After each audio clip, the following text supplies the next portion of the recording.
Balkrishna राजमुगी Chautham MIDC कामगार शिराबत्तीमध्ये काम करणारा कामगार आहे. आणि मी गेल्या 6 महिन्यापासून कामाला नाही तिथं काम दिना म्हणून बाहेर चाललो. दिवाळीला बोनस आहे म्हणून मी 1 वर्षाचा बोनस मागायला गेलो तर मी देत नाही, नंतर बघू म्हणला. महिना झाला अजून दिली नाही आणि मग मी देत नाही म्हणला. मग माझं काय हिसाब किताब दे, आता कामच नाही तर कामाला ये म्हणते मला, कामच नाही तर कामाला कुठे जायचं म्हणून मी येत नाही म्हणलो. माझा हिसाब किताब दे म्हणलो. मग देत नाही मी. जा कोणाकडे जायचं जाऊ दे, जा मी बघून घेतो म्हणला. मी मग आयुक्त कशी जातो म्हणून सांगितलं. आयुक्त बी काय करत नाही, जा म्हणला. मग शिरापत्तीमध्ये 2 वर्ष काम केलो.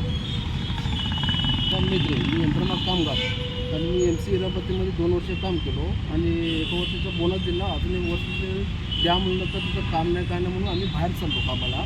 आणि त्यांनी मालक म्हणते या आमच्यापाशी काम देतो म्हणून. कामाला आल्यावर त्यांनी बोनस देतो म्हणाले तर पण आम्हाला तिथं कामाला जायचं नाही. आणि त्यांनी बोनस द्या म्हणलं तर आज नाही उद्या नाही, आज नाही उद्या म्हणून 2 महिने टाळा लागला तुम्ही मालक. आणि कामगाराचं सुविधा एवढं सुविधा सरकारकडनं योजना भेटतात, योजना कामगारांना एक पण योजना भेटत नाही. आम्हाला न्याय भेटेल त्यासाठी आम्ही साहेबकडे आलो. अक्कलकोट रोड MIDC या ठिकाणी यंत्रमाग कामगार या ठिकाणी खूप मोठ्या प्रमाणात कामगार असून जे कारखानदार आहेत खरोखर या ठिकाणी कामगारावर अन्याय करतात.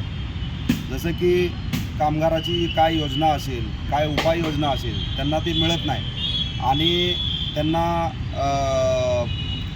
पगार वेतन कमी देणं, पगार न देणं. आणि जर एखादा कामगार ह्याची जर तक्रार करत असेल किंवा एखाद्या संघटनेकडे तो तक्रार करत असेल तर त्याला कामावरनं काढण्यात येते. एखाद्या युनियनकडे तरी तक्रार करत त्याला परत तुम्ही कामाला येऊ नका म्हणतात. असं गोरगरीब जे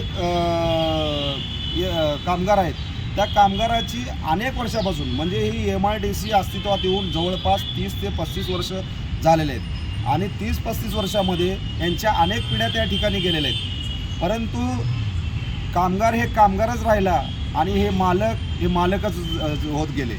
आज जवळपास ह्यांच्या जीवावर मोठमोठे अब्देशे झाले, मोठमोठे करोडपती झाले, मोठमोठ्या इमारती उभा केल्या, परंतु त्याच कामगाराची खरोखर पिळवणूक करते. आज त्या ठिकाणी त्यांना जवळपास असे कामगार आहेत की 10 वर्ष 12 वर्ष 15 वर्ष झालेत तिथं काम करतात. त्यांना सर्व्हिसचे पैसे दिले जात नाहीत, त्यांना PF दिलं जात नाही, त्यांना विमा दिला जात नाही, त्यांना फंड दिला जात नाही आणि वरून ह्यांचे जे बोनस आहेत ते बोनससुद्धा दिले जात नाही. आज खऱ्या अर्थाने बांधकामाचे जे काय नियम आपलं कामगाराचे जे काही नियम आहेत त्या नियमानुसार या ठिकाणी ह्यांना उपाययोजना कुठलीच मिळत नाही, यांना पगार देण्यात येत नाही. जर एखादी युनियन यांची तयार होत असेल तर ते खरोखर युनियन मोडून काढण्याचं काम हे कामगार करत आहेत.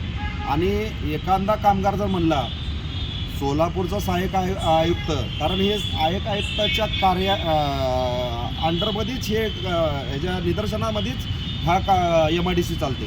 परंतु त्या ठिकाणी जे आता कोण निलेश शिलगोंडे कामगार आयुक्त आहेत ते कामगार आयुक्ताचा सत्कार केलेला फोटो दाखवून या ठिकाणी खरोखर यांच्या मनामध्ये दहशत निर्माण करतात की हे कामगार आयुक्त आमचाच आहे.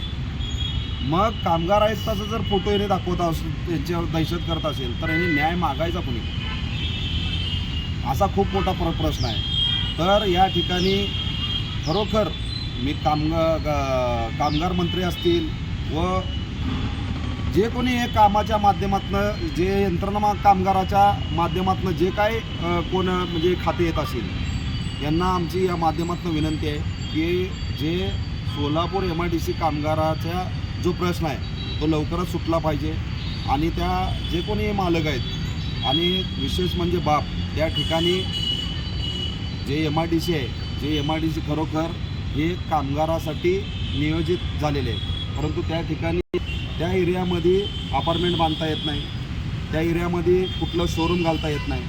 परंतु या ठिकाणी त्यांनी कुठलंही नियम न ठेवता पूर्ण मंगल कार्यालय भरून टाकले, अपार्टमेंट उभा केले आहेत. आणि तिथं काय म्हणजे एखाद्या कारखान्याला जर आग लागली तर ती आग विझवायची सुद्धा, कारण गेल्या टायमाला तुम्हाला सगळ्याला माहिती आहे सोलापूरला की काय प्रकार घडला होता. अग्निशमन दलचा तिथं कुठल्या म्हणजे पद्धतीनं म्हणजे उपाययोजना नाही. खरोखर या ठिकाणी कामगारावर खूप मोठ्या प्रमाणात अन्याय होतोय. याचं जबाबदार कोण? कारखानदार की सहाय्यक आयुक्त कोण नेमकं याचं जबाबदार? कारण ह्यांनी वेळोवेळ विजिट केलं, ह्यांनी वेळोवेळ त्यावर लक्ष दिलं तर हे जे चाललेला कारभार आहे हे बंद पडेल आणि खरोखर या ठिकाणी कामगाराला न्याय मिळेल.